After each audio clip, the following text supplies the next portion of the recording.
एक बार बुद्ध के कुछ शिष्य बुद्ध से पूछते हैं, बुद्ध, आप हमेशा भजन को प्रेम से ग्रहण करने के लिए क्यों बोलते हैं और भजन को संतुलित मंत्र में ही ग्रहण करने के लिए क्यों कहते हैं?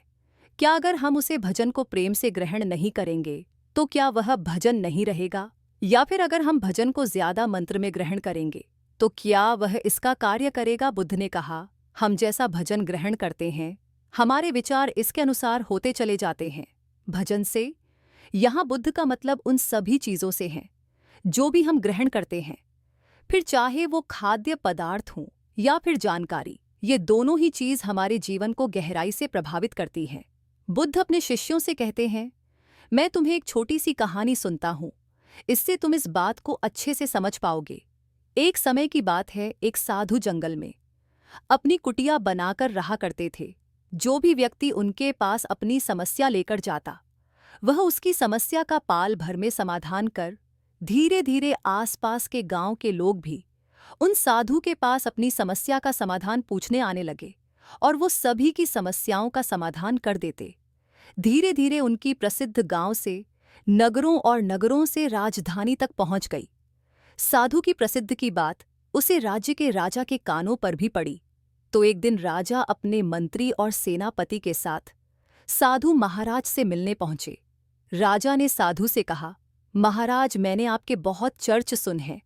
मैंने सुना है कि आपके पास हर समस्या का समाधान है, इसलिए मुझे लगता है कि आपकी सबसे ज्यादा जरूर हमारे राज दरबार में है, जहां पर प्रजाजन हर दिन नई नई समस्या लेकर आते हैं।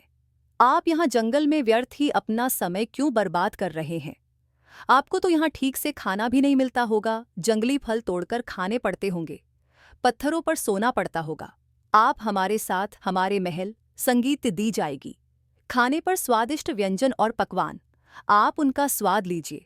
आप यहाँ अपना समय काम रहे हैं, आप हमारे साथ हमारे राज दरबार में बैठिए और राज दरबार की शोभा बधाई।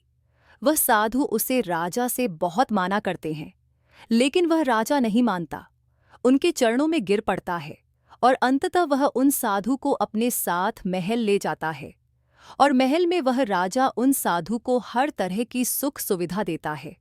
धीरे धीरे समय बिताता है और समय बिताने के साथ ही धीरे धीरे साधु का व्यवहार भी बदलने लगता है। अब विश्वास नहीं करेंगे, उसे राजा के महल में रहते रहते उसे साधु का व्यवहार पूरी तरह से बदल जाता है। इस बात को वह साधु भी नहीं समझ पाता कि आखिर उसका स्वभाव इतना बादल क्यों रहा है।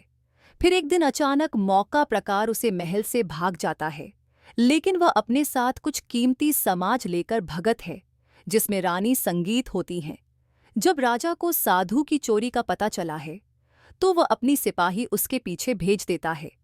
उसे पकाने के लिए सिपाही हर जगह साधु को खोजने हैं, लेकिन वह उन्हें कहानी नहीं मिलता।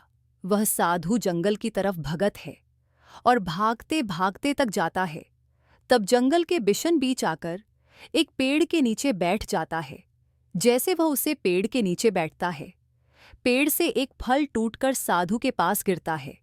साधु को बहुत जोरों की भूख भी लगी थी, इसीलिए वह उसे पालकों का लेट है। वह फल एक औषधि होती है जो कि पेट में जान के बाद उसे बीमा कर देती है। अगर बिना जरूर के औषधि भी ली जाए तो वह भी शरीर को नुकसान पहुंच सकती है। वह औषधि उसे साधु को भी मार बहुत बीमा कर देती है। वह इतना बीमा हो जाता है कि उसकी करने की हालात हो जाती है और उसका शरीर सूखकर एकदम एक लकड़ी के जैसा हो जाता है। अब उसे साधु को विचार आता है कि आखिर मैं क्यों उसे राजा के धन को लेकर भाग रहा हूं? मैं तो एक संत था ना जान, मुझे क्या हो गया कि मैं बर्थ में इस धन को लेकर भाग रहा हूं। यह विचार आते ही वह साधु आत्मज्ञानी के भाव से भर जाता है। उसे बहुत पश्चाताप होता है और वह महल वापस जाता है और राजा कथन वापस करने लगता है। यह देखकर वह राजा बड़ा आश्चर्यचकित होता है और साधु से पूछता है, जब तुम्हें वापस ही करना था तो तुम इस धन को लेकर भाग ही क्यों?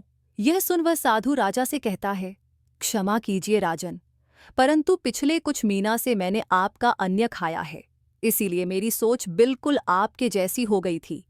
वह तो भला हो उसे वृक्ष का, जिसने मुझे वह औषधि वाला फल दे दिया।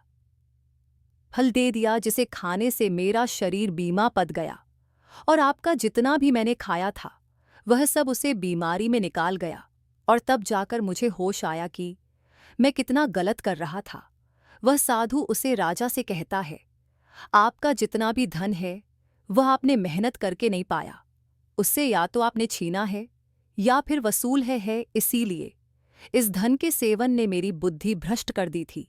कहानी खत्म करने के बाद बुद्ध शिष्यों से कहते हैं, जो भी हम ग्रहण करते हैं वही हमारे भविष्य को निर्धारित करता है।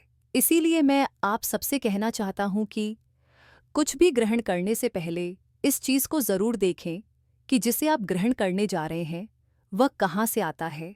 क्या ये पाप से आता है, रोट से आता है, ईर्ष्या से आता है या फिर प्रेम से आता है?